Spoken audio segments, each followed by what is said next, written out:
Abalwadde naddala bannakazadde bandifuna ku buweerero bw'obutababbira baana mu ddwaliro ekkulu e Mulago oluvannyuma lw'abakulira eddwaliro lino okuleeta kkamera eziketta buli ekikolera ku ddwaliro ssaako n'okulinnyisa omutindo mu woodi zonna kati bazigulira ku masannyalaze.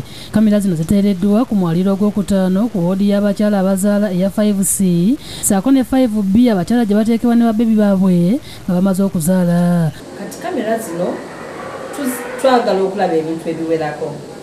Tumonitaringa basitaafu baffe kye bakola, tumonitaringa abagenyi abazze kye bakola, abalabirira abalwadde kye bakola, n'abalwadde bennyini kye bakola, n'entambula yaabwe okuva lwe bazze mu woodi okutuuka lwe bakola ki lwe bafuluma.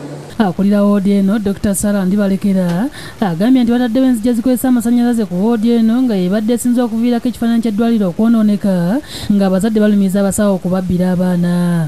Agamba nti buli kiisi Nakawere afuluma agenda kuba ayazibwa. Tuteekawo enzigi omuntu okuggyako ng'alina obuyinza tasobola kumala galweggulira. Ndibalekera ayongeddeko nti kkamera zino zigenda kuba zirumika bulungi buli mboozi yonna enyumizibwa mu ddwaliro. Bataddewo n'ekitabo ku mulyango Nakawere mwateeka omukono okukakasa nti atutte omwana we. Bwe babeera nga bafuluma tufuna details za maama. Omwana gw'atutte, atutte mwana mulamu oba atutte mulambo, omwana muwala oba mulenzi, afulumye essaawa ki, n'omwami we. Kale ayinza okubeera nga eby'omwami tabituwadde naye omujjanjabi naye ne tukwata amannya ge gw'agy'abeera n'essimu.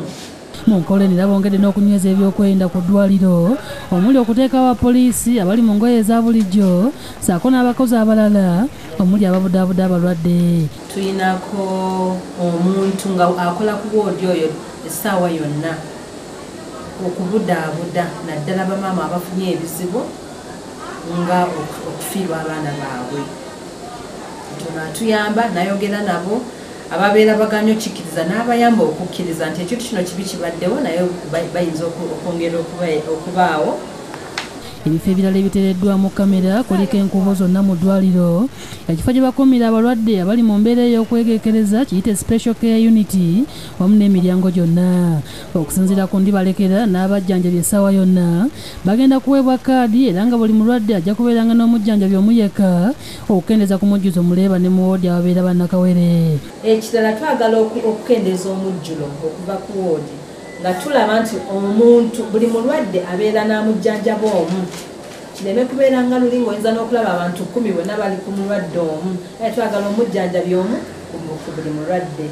Okuleetebwa kwa kkamera mu ddwaliro ly'e Mulago oba olyawo kunazzaamu abakyala essuubi ery'obutabba abaana baabwe nga n'abazadde bakyasembeyo okubbibwako abaana be bafumbo b'e Matugga Lukiya Nandago ne Godfrey Kabugo be twakulaga gataliiko nfuufu ng'ennaku z'omwezi 26 omwezi oguwedde ababbiwako bebi waabwe ne babawa ebbaluwa gye baalaga nga bazze okulaba omwana.